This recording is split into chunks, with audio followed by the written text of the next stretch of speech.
Ok les gars, donc comme vous avez pu le savoir, si vous followez directement l'Instagram, il n'y a pas longtemps, il y a un client qui nous a fait une petite commande sur ce produit-là, Air Dior, comme vous pouvez le constater.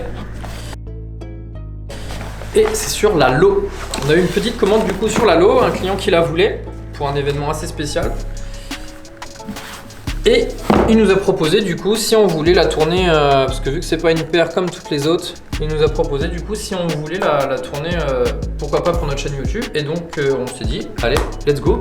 On va pouvoir la proposer du coup à tous ceux qui ont jamais pu la voir en, on va dire en réel entre guillemets, que ce soit des unboxings, etc. Donc du coup c'est la Low, par contre il l'a déjà porté, c'est fait pour entre guillemets. Mais voilà, donc là déjà on a une belle petite box avec le logo Air Dior qui est grave cool, avec aimanté sur les capsules. Hop. Donc la facture directement. Lui du coup vous allez le voir, mais il a mis un lacet de chaque, un lacet blanc et un lacet gris, donc il y a deux paires de lacets. Donc avec les petites capsules, voilà, Dior. Donc le blanc, il est moins raide, parce que j'ai l'impression que c'est pas la même matière, ouais. Le blanc est un peu plus raide, moi j'aime bien le blanc pour le coup. Voilà, donc deux paires de lacets, les gris ou les blancs, ça c'est au choix. Ce qui est bien aussi là avec cette collaboration, c'est qu'ils ont toujours mis des petits sachets assez stylés avec les logos chaque fois sur des petits sachets en coton. Le Jumpman, du coup, couleur argentée. Donc à rajouter sur la paire si on le souhaite. C'est un petit goodies. Pour le coup, lui, il l'a pas mis. Hop. Tac. Et pareil, les petits wings Air Dior. Et pareil, il l'a pas mis non plus. Ça, c'est vraiment... Chacun fait ce qu'il veut. Et pour le coup, lui, il les a pas mis. Un sachet pour chaque pied. Pied droit et pied gauche. Donc, très très cool aussi. Hop, du coup, pied droit, pied gauche, voilà. Les petites inscriptions Dior sur le papier. Et voilà, la fameuse paire, comme je vous le disais, du coup, il avait changé les lacets. Donc lacet gris et lacet blanc. Vous avez du coup des embauchoirs aussi, classiques, pour bien maintenir la paire chaussure. Et vous avez des semelles supplémentaires aussi. Voilà, des semelles en cuir supplémentaires avec le monogramme Dior. Hop, lui il a décidé de les rajouter par-dessus la semelle d'origine. Il se sentait plus confortable. Donc voilà, maintenant on passe à la paire. Le monogramme Dior sur tout le souche. Intéressant. Donc ça c'est un vrai cuir pour le coup. Là, le cuir est de qualité. Tu vois des petites inscriptions Dior sur toute la languette aussi. Tu vois ça, j'avais pas remarqué au début. Le Dior Air, voilà, sur la languette. Le numérotage au niveau de l'intérieur. Voilà, le Air Dior au niveau de l'arrière. Et du coup, bon, vous allez le voir quand même. Mais le Air Dior, pareil, sur l'insole. Enfin, sur l'outsole, pardon.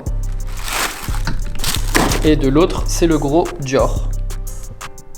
Donc voilà, la paire a déjà été portée 4-5 fois, il m'a dit. Et il apporte... Il a kiffé le modèle. Bon, du coup, après présentation de tous les petits access qu'on vous a montré vite fait avant, on va parler maintenant un petit peu de la paire. Voilà. Donc en série grave limitée pour le coup, parce qu'il y a eu 8500 modèles pour la Low et il me semble que c'est pareil pour la High. Ça doit être un truc comme ça, ouais, mais de toute façon, ça n'a pas été grandement distribué. Ouais, je crois que c'est 8500 pour la High et 8500 pour la Low. Il faut savoir que 50% du stock, la moitié, était désigné à des gros clients Dior. Il me semble qu'il fallait dépenser plus de 50 000 € chez Dior pour pouvoir accéder à un tirage au sort, à une rafle. Et l'autre moitié du stock était destiné au grand public, donc tout le monde pouvait accéder à cette rafle, mais par contre avait beaucoup moins de chance pour le coup. C'était surtout 1000 et 1005 retail. C'était 1700 le retail de la basse, ah ouais, et 1900 la high. Ouais. Okay. Ouais, c'était 1700 la basse et 1900 le retail pour la haute. Et maintenant on est entre 5 et 6000 pour la basse selon les tailles, même jusqu'à 7000 sur les tailles un petit peu dur à trouver. Et on va jusqu'à des 10-15 000 pour la high maintenant. Okay. Selon les tailles, pareil, ça différencie beaucoup. Les petites tailles qui sont très compliquées à voir, même selon les quantités aussi. Donc voilà, présentation de tous les petits access. Franchement, t'en penses quoi de tout ça, tous les petits accès qu'il y a eu, etc. Honnêtement, c'est dur, c'est magnifique. Ouais, ça c'est cool.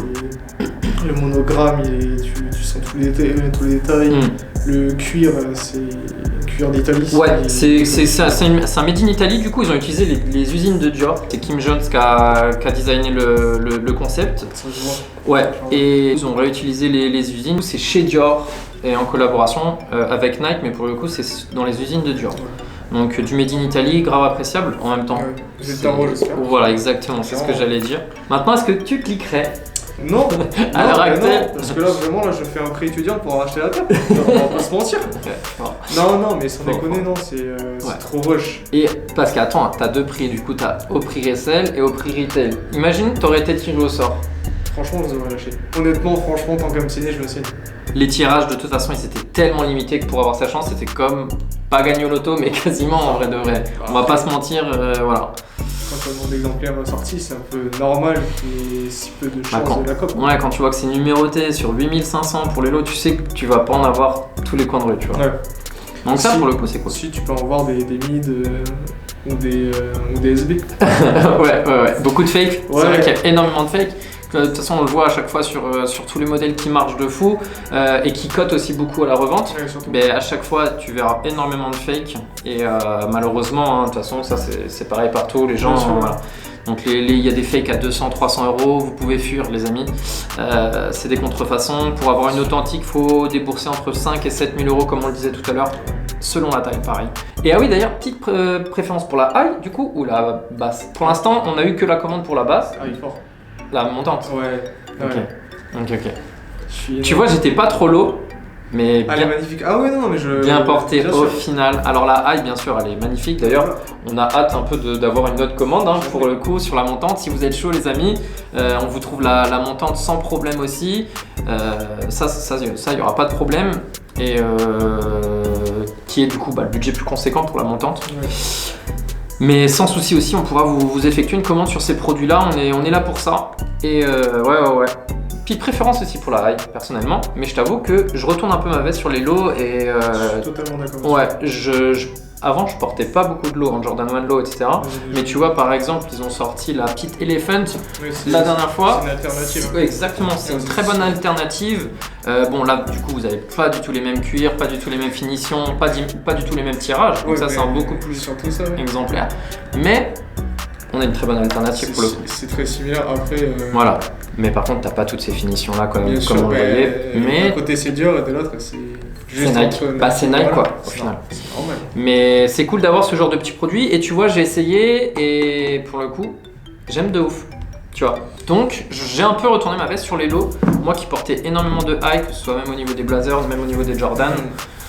Voilà. Les lows, c'est vrai que c'était assez rare que je porte une Jordan 1 low par exemple. Et là, pour le coup, je retourne ma veste sur ça.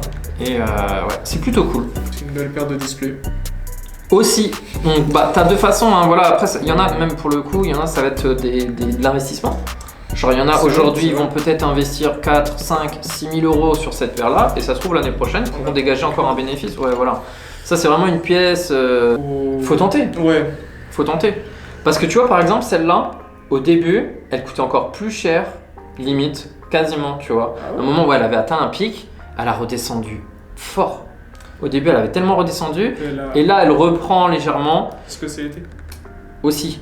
Aussi. Aussi. Parce que c'est, on va pas se mentir, enfin, moi je trouve que c'est quand même une petite paire d'été, printemps-été. Ouais, de toute façon, comme tu vas pas le porter dans la boue quand il pleut, etc. Voilà. Parce que déjà tout le coloris est blanc, t'as une languette bien blanche, tu vois, c'est une toile. C'est quoi la languette, c'est quoi ? J'en ai aucune idée, mais j'aurais tellement peur de la salaire parce que ça oui, un truc. Bien sûr, ça, tu prends la poussière, l'écrase facilement, je pense. Donc ouais, de toute façon, c'est vrai que c'est un coloris un peu plus estival. Ouais. Mais là, au niveau pareil aussi des access et tout, non, c'est grave cool. En vrai. Les access, franchement. Tu porterais du coup les petits. Ça, non. Ça, je pourrais pas. Ouais. Mais à rajouter sur le lacet, tu vois, par exemple. Ça, j'aime pas. Ça, non. C'est pas pour moi, non. Et ouais, 2 paires de lacets, puis comme on l'a présenté tout à l'heure, une petite poche pour chaque pied, pied droit, pied gauche. C'est le minimum. La Smell Ice, on en a pas parlé. Magnifique, mais ça vieillit mal. Comme toutes les autres semelles Ice. Exactement, ça vieillit mal, ça jaunit. Et c'est vrai que c'est très beau quand c'est neuf. Et là, tu vois, dès que c'est porté, ça fait voilà, un truc un peu bizarre. il l'a déjà porté 4-5 fois. Et ouais, on voit déjà quasiment plus l'inscription. C'est avec la poussière, c'est normal, la terre, etc. Mais les Smell Ice, pour le coup, c'est grave cool. En vrai de vrai. Pour moi, ces semelles-là, c'est. Les semelles translucides comme ça, j'aime bien. Non, j'aime bien. Mais c'est dommage que ça vieillisse mal. Ouais. Après, c'est comme ça. C'est la techno qui veut ça pour l'instant, quoi. Le monogramme Dior qui fait la simplicité, mais en même temps, c'est ce qu'on demande en vrai. Mais après, de toute façon, honnêtement, la paire elle est magnifique parce qu'elle est simple, entre autres, vu qu'il y a, même si c'est des très beaux cuirs, il y a juste le monogramme Dior, mais honnêtement, ils auraient fait, je sais pas, toute une facette, on va dire, sur le Dior, moi j'aurais pas du tout kiffé. C'est peut-être trop. Mais d'ailleurs, ils ont un modèle Dior qui ressemble beaucoup à la Jordan 1 Low. Je la mettrai dans. Ouais, tu la mettras. Ouais. On la trouvera de toute façon. Et ouais, je crois, il me semble qu'ils ont tout le monogramme quasiment sur toute cette partie-là. Ouais. Et qui ressemble beaucoup d'ailleurs à la silhouette, à la forme un peu de la Jordan 1 Low. Mais sinon, non, c'est une collaboration très bien réussie. C'est pas accessible à tous, donc ça fait vraiment le petit plaisir. Et sinon, ça fait du bien de pouvoir des fois avoir ce genre de modèle entre les mains. Ouais. C'était la première que tu avais entre les mains, toi, ou t'en as eu? Alors, moi, du coup, j'en avais vu, pas en ma possession, mais j'en avais déjà eu 2 auparavant. Et j'ai même eu la hype, vu qu'il y a énormément de contrefaçons, etc. Donc, ça, pour le coup, c'est des achats que tu fais qu'avec des personnes de confiance. Bien sûr. Donc, voilà. Et puis, il faut être un minimum formé là-dessus. Donc, j'ai préféré avoir plusieurs modèles auparavant. Et là, du coup, ça, c'est ma 3e. Première achetée réellement. Bon, je pense qu'on a fait le tour les amis sur cette petite Dior. En tout cas, merci pour tous les follow. Ça fait grave plaisir pour le coup sur la page, les abonnements, etc. Les likes sur chaque vidéo, c'est très important, c'est pour notre référencement. Les petits commentaires, donnez la force aussi, vous dites ce qui va bien, ce qui va pas bien. Donc ça, nous on travaille là-dessus. Et comme je vous avais dit dans les précédentes vidéos, on essaye justement de travailler là-dessus. Sur améliorer du contenu. Voilà, là par exemple, on vous a fait un unboxing sur une paire qui, on n'en verra pas tous les jours au shop, ça c'est sûr. Donc nous, ça nous a fait plaisir de pouvoir vous la présenter. Ceux qui l'avaient jamais eu en main, ceux qui l'avaient même jamais vu peut-être en vidéo ou quoi, comme je le disais tout à l'heure. Et non, ça peut être appréciable. Et du coup, on a essayé de vous montrer ça. Et puis j'espère que vous allez kiffer et on se retrouve encore pour de nouvelles vidéos. De toute façon, on essaye d'en sortir une à peu près par semaine, minimum, l'idéal. Si on peut plus, ce serait avec plaisir, mais pour l'instant, dû avec le Covid, là on est dans la boutique, on tourne en off parce que la boutique est fermée avec le confinement et on peut se faire plaisir avec ça du coup en faisant des petits unboxings. Donc n'hésitez pas, partagez, likez, commentez et prenez soin de vous. Merci.